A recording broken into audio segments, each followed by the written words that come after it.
all the blood, all the pain, all the blood, all the pain.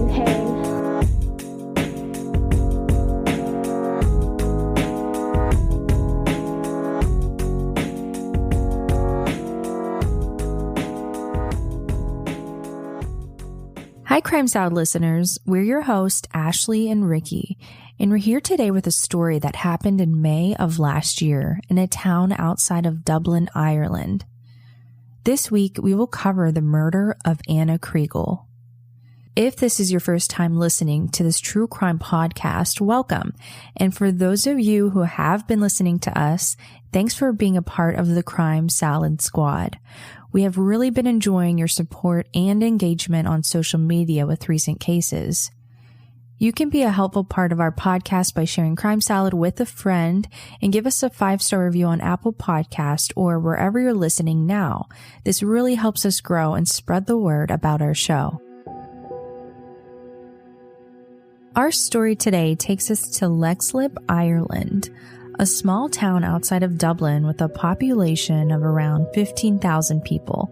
A pretty quiet town not known for much, other than a few pro football players and a well-known pop star, Lily Allen. Leixlip was given horrible news when a young girl at the age of 14 was found murdered. Her lifeless body was found naked in an abandoned farmhouse, covered in bruises and lacerations. This innocent girl had her whole life in front of her, and sadly, it was cut short. To start off this story, we would like to tell you a little bit about Ana. Ana was born in February of 2004 in Russia and Western Siberia. She was adopted by Geraldine and Patrick Kriegel and started a new life in their Ireland home in 2006. She was their only child, and her parents decided to keep her original name, Anastasia, in order to keep some of her Russian culture. However, she usually goes by Ana. She seemed to embrace this unique part of herself. That's what made her unique from all the other kids. She expressed her culture even online, making her profile picture a Siberian wolf. Ana struggled as a growing teenager, which I feel like most girls do at the age of 14. It's a hard time where your body is changing, you're starting to have interest in boys, and you're just learning how to do your makeup. Maybe just started to shave your legs. Well, that's how it was for me anyways, so I feel the struggle Ana went through, and I'm sure those of you who are listening do too. But on top of that, Ana felt she was a bit different from her classmates, and the constant bullying of her height wasn't helping. She was very tall for her age, standing 5 foot 8 inches. Kids often made fun of her for being adopted too, saying that her parents were not real parents, which is absolutely ridiculous. She also suffered from a handful of health issues. When Ana was young, doctors found a tumor in her right ear and required a pretty serious surgery to remove it. After the surgery, Ana would have a very hard time hearing out of that ear, which caused issues when it came to school socially and academically. And she also developed a painful condition, brought on from when your bones grow faster than your muscles. From a very early age, it seemed that luck was never on Ana's side. In school, she began to develop small emotional problems and told a teacher she was feeling suicidal.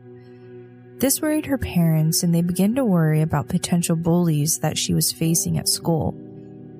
That summer, she started to be bullied online by some classmates, sending her sexually suggestive messages. Her parents were made aware of the bullying and took screenshots and pictures of the harassment and brought it to the attention of the school, thinking this would put an end to the bullying, but the bullying sadly continued. Ana would often spend time with herself, taking long walks alone and listening to music. She was known to be kind-hearted but craved friendship. She loved spending time at home with her family, but really wanted a friend her age. Over time, the bullying was really getting to Ana, and she started to act out a bit in school. She began getting in trouble at school, and she was involved in a couple of fights, resulting in a school suspension. In one event, Ana painted her eye black before arriving to school. Her mother said she was attention-seeking, and to her, it was an expression of pain she suffered on the inside. And after this, she continued to do things to seek attention. And once she set up her own fake social media accounts in order to send herself hateful comments and threats. Her mother then started demanding Ana to hand over her phone at night for her to check it. Shortly before Ana's death, her mother found a picture on her phone that would send chills down your spine. In the picture, Ana was blindfolded and tied to a chair with her mouth taped shut, which I'm sure her mom had 1,000 questions about what this was about. Ana told her mom that her and her friends were just messing around and were playing a prank on a boy, trying to see if he would come rescue her. The photo was pretty alarming for her mom to find, but I think the majority of this can all be chalked up as typical teenage behavior.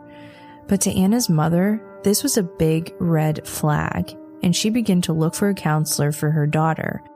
On Sunday, May 13th, Ana's mother was planning to help her study for an upcoming exam.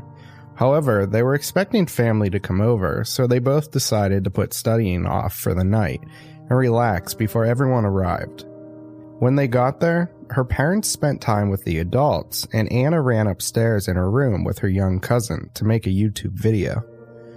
As a hobby, Ana loved to make videos about clothing, dancing, and makeup.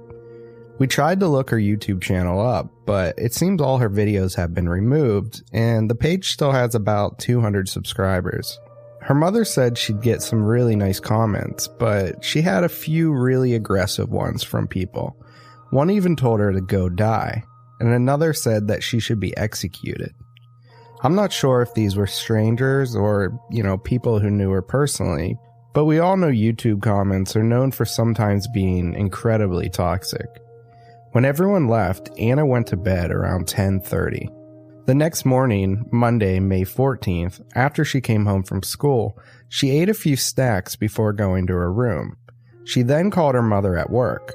Her mother was in a meeting, so she wasn't able to answer the phone, but she texted her back letting her know and told her she'd call her later.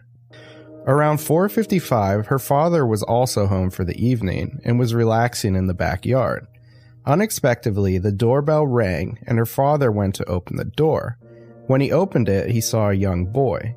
We'll refer to him as Boy B. And he was seeing if Ana was home. Ana's father called for Ana, and when she came down, she looked confused. She knew who the boy was, but they definitely weren't friends, and she felt it was kind of weird that he wanted to see her. Her father left them alone at the front door, and they began to talk. Her father could hear them whispering about something, but he didn't think too much about it. It just seemed like normal teenager stuff. She then ran back upstairs to get a hoodie and told her father that she'd be back later.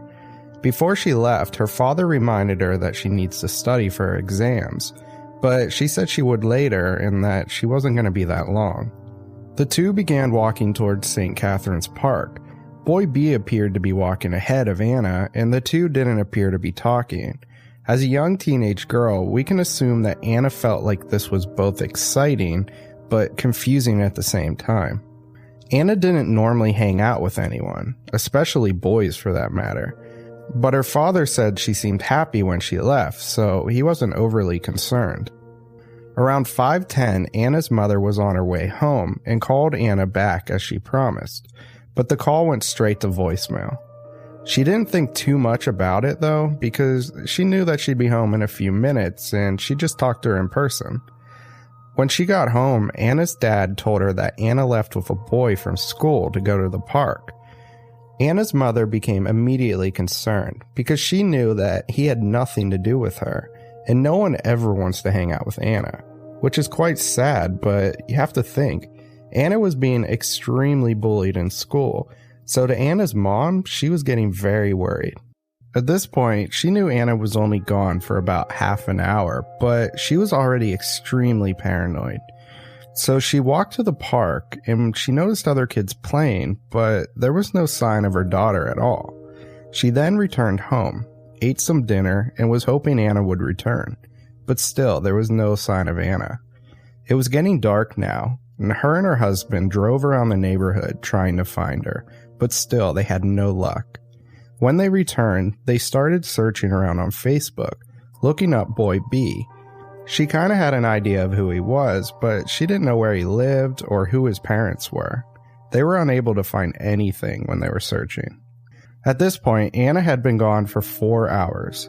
The two decide it's now time to involve the Garda. For American listeners, the Garda is the state police force of the Irish Republic. Once Ana was reported missing, the police decided to go to Boy B's house to ask him a few questions. Boy B tells the police that he did walk Ana to the park, but he left her around 4:40 and went home. How odd is it that Boy B walks Ana to the park, leaves her there, and where? What would you think if you heard this? You're worried about your daughter, and the night just kept getting darker. Sadly, Ana never came home that night, and then it was morning. The police were now taking the missing persons case to the next level and began the investigation. Police then returned to Boy B's house for more questioning. There just has to be more to this story. Like, why did you go to the park? What were you doing there? Who were you meeting? Did she get in a car with anyone? How would he just leave her there? Boy B adds a little bit more to the story. He tells the police that the reason he walked Ana to the park was so she could meet his friend, who is referred to as Boy A. He explained that Ana had a crush on Boy A, but Boy A didn't like her.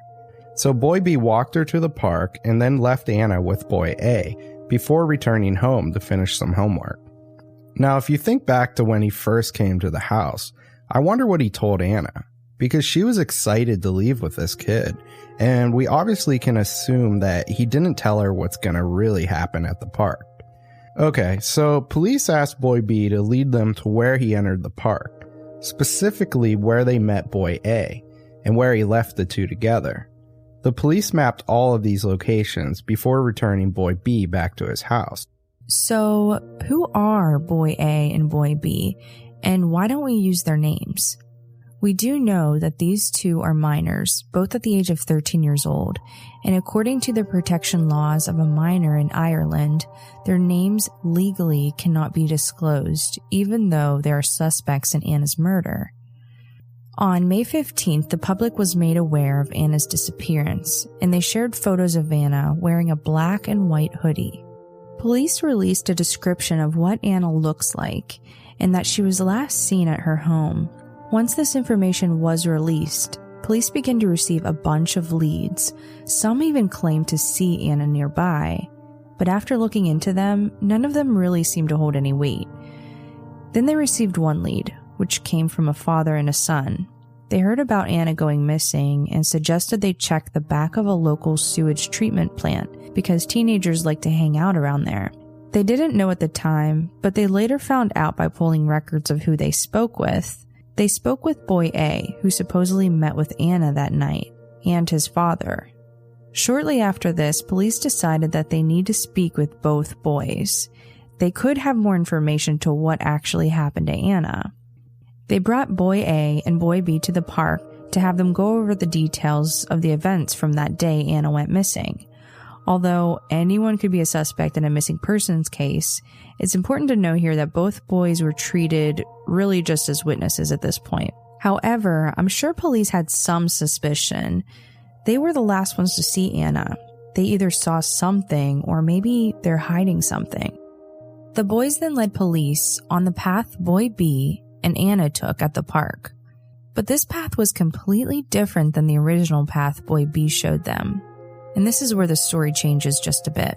During this walk, the two boys seemed to make strange glances at each other before they would talk. Maybe this was a hint telling Boy B that he's talking too much. It was starting to get very strange with the way they were handling the story. Police decided to take separate statements from the boys because it was obvious they were not being completely honest. Police took the boys to the police station and asked them to explain exactly what happened the day Ana went missing. Boy B sticks to the same story that he told police and says he has no clue what happened to her after he left her with Boy A. However, Boy A told police a detailed story saying that when he met Ana, she asked him if he would go out with her, but he told her that he's sorry, he just wasn't interested in her. It was at this time that Ana turned and walked away from him. He said that she didn't say anything. She just looked sad and annoyed with him and just kept walking.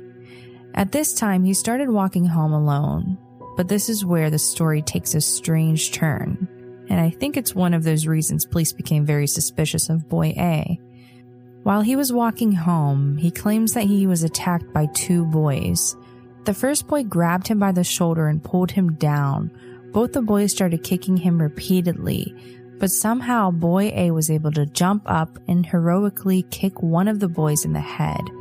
It was a great story, but the police thought it was just that, a teenage fantasy story. They took Boy A to the Garda headquarters to piece together the description of the attackers. There was one big problem with this story. The entire park is covered with surveillance cameras, and after reviewing the footage, police were not able to find anyone matching the descriptions that were given. The only thing they did find that was recorded on surveillance footage was Ana and Boy B walking into the park, but they never saw Ana walking out of the park. It was now May 16th. Police were now worried that Ana was either in serious danger or dead.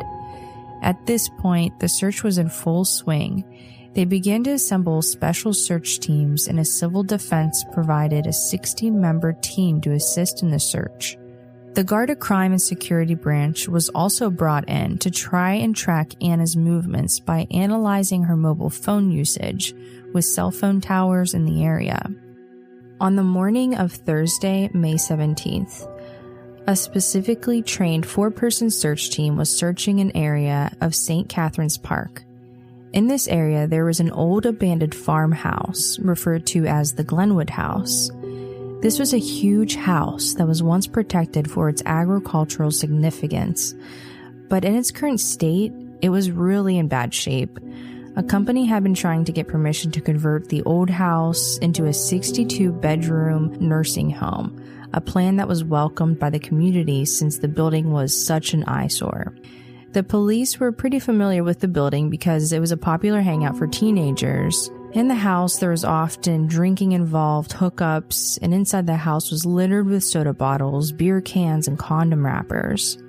A few of the members of the search team began to search the outside, while the others went inside. As they stepped into the house, it was very dark. As they walked into one of the giant rooms, they instantly smelled the scent of dried blood. As they made their way further into the room, they could see something on the floor. The police officers first thought it was either a mannequin or just something really, really bad. He called into the darkness, but no one replied. He called the rest of the team up into the room, and they continued in. There, laying on the floor, was the battered, naked body of Ana Kriegel, their hair completely covering her face. Scattered around her were pieces of her broken iPhone, clothes, and broken off acrylic nails. Blood stained the walls and the carpet of the room, and police immediately could tell that there was an intense fight in this room. After taking a better look at Ana, police noticed her body was covered in wounds, and she had insulation tape wrapped around her neck. She still had 3 fingers inside the tape, as if she was struggling to get it off. Her body showed evidence of about 50 injuries. She suffered extensive bruising, lacerations, and hemorrhages to the skull, scalp, face, and neck. It was concluded that her cause of death was blunt force trauma to the head, with the effect of compression to the neck.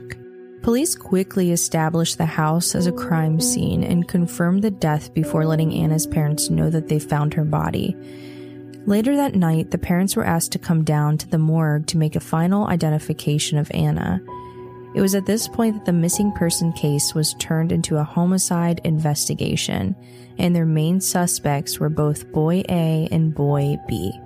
After investigating the crime scene, police found semen on the clothes torn from Ana's body. Ana's blood was also found on Boy A's shoes and on the items that the police referred to as the murder kit.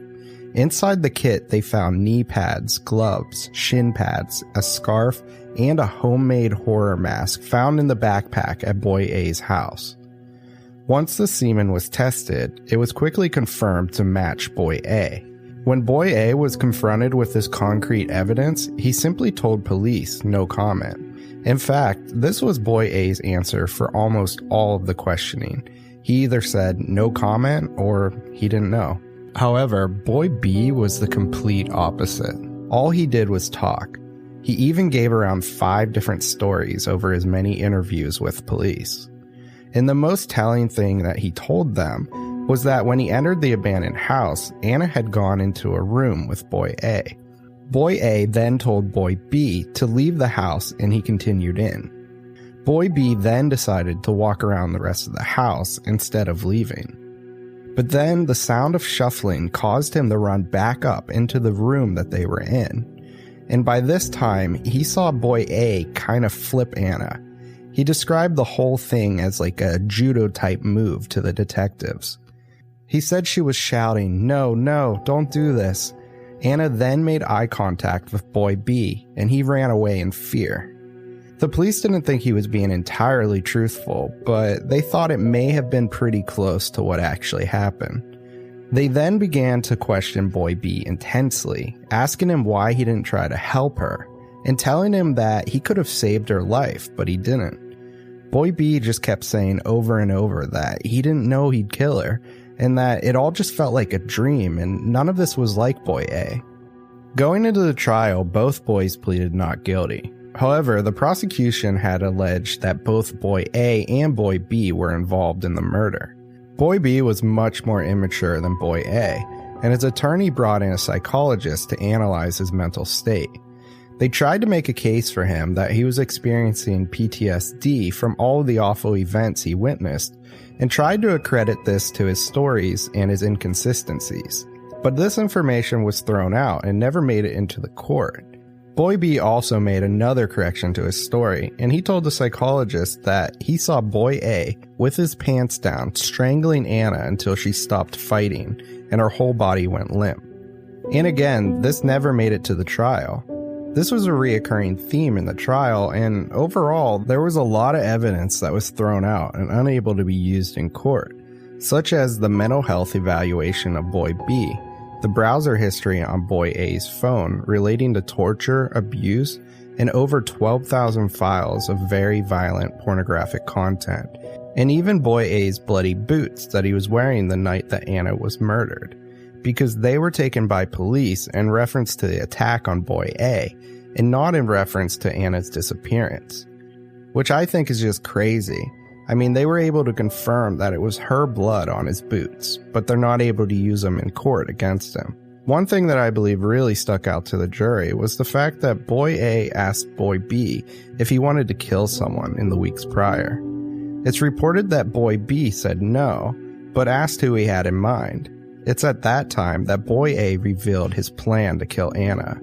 Boy B told investigators that he honestly didn't know that he would kill Ana, and he just thought he was joking around. But this makes Boy B's excuse that he really didn't know Boy A would kill Ana hard to believe. So knowing this information, the jury had to decide if he really didn't know Boy A's plan, or if he was just naive and thought he was joking, or if he really held a role in the killing by bringing Ana to Boy A. The evidence against Boy A was much more clear-cut with the DNA evidence against him. However, even though there was no DNA evidence against Boy B, it's a little more difficult because being at a crime scene isn't a crime. But if he did help bring Ana to the house knowing she'd be killed, that is a crime. In the end, the jury ruled both boys guilty of murder. Boy A was guilty of the murder and aggravated sexual assault against Ana. Boy B was also guilty of murder, and this was confirmed by unanimous verdicts. During the funeral, a Russian flag and a nesting doll were placed on Ana's coffin. Her parents had announced their adoption of Ana in 2006 by handing their friends similar dolls containing her picture. She had a miniature Eiffel Tower on her coffin to symbolize her love for French holidays. The whole service was really beautiful. After the 6-week trial, Ana's parents spoke to reporters saying, "Ana was a dream come true for us, and she always will be. She will stay in our hearts forever loved and forever cherished. We love you, Ana." The two 13-year-old boys have become the youngest in Irish history to be convicted of murder. And although this concludes the story of Ana Kriegel's murder, she will never be forgotten. And I feel like this is a good place to mention that bullying is not okay. If you ever feel like you're a victim of bullying, it's your right to stand up for yourself and get help. And don't be a bully. We really want to hear what your thoughts are about this case. Was all this planned out by both boys or just led by boy A? I feel that being that there was no DNA evidence of boy B at all, he's telling the truth about not being physically involved, but definitely knew what was going on. And even though both boys are minors, what happened to Ana is absolutely tragic. I feel like I'm not the only one who hopes that they will both be in prison for life. But we all know, unfortunately, that may not be the case. Although we're still in our beginning stages of our podcast and we're learning more after every episode, we really want to thank those who support us. It really keeps us going. You can support Crime Salad directly by signing up for our Patreon at patreon.com/crimesaladpodcast or leaving us a 5-star review on Apple Podcasts. This really helps other people find Crime Salad. And remember to follow us on Instagram at Crime Salad Podcast and be sure to tell a friend about Crime Salad. Thank you all so much for listening. And here's a quick message from our friends. What's going on, true crime fans? I'm your host, Heath. And I'm your other host, Daphne. And we're from Going West, a true crime podcast where we discuss various murders, disappearances, and unsolved crimes. We release new episodes every Monday, and each week we have a different case to dive into. You can find us over on Instagram at Going West Podcast. And on Twitter at Going West Pod. Listen to some of our episodes on Apple Podcasts, Spotify, Google Play, or wherever you listen to podcasts. You can also find us over on Patreon, patreon.com/GoingWestPodcast, where you can get exclusive, bonus, ad-free episodes every month. If you're looking for a new true crime binge, check out Going West. For everybody out there in the world, keep it real and stay weird. Cheerio.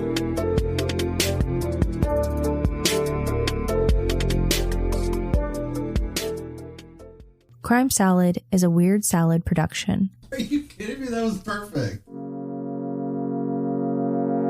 All the blood, all the pain.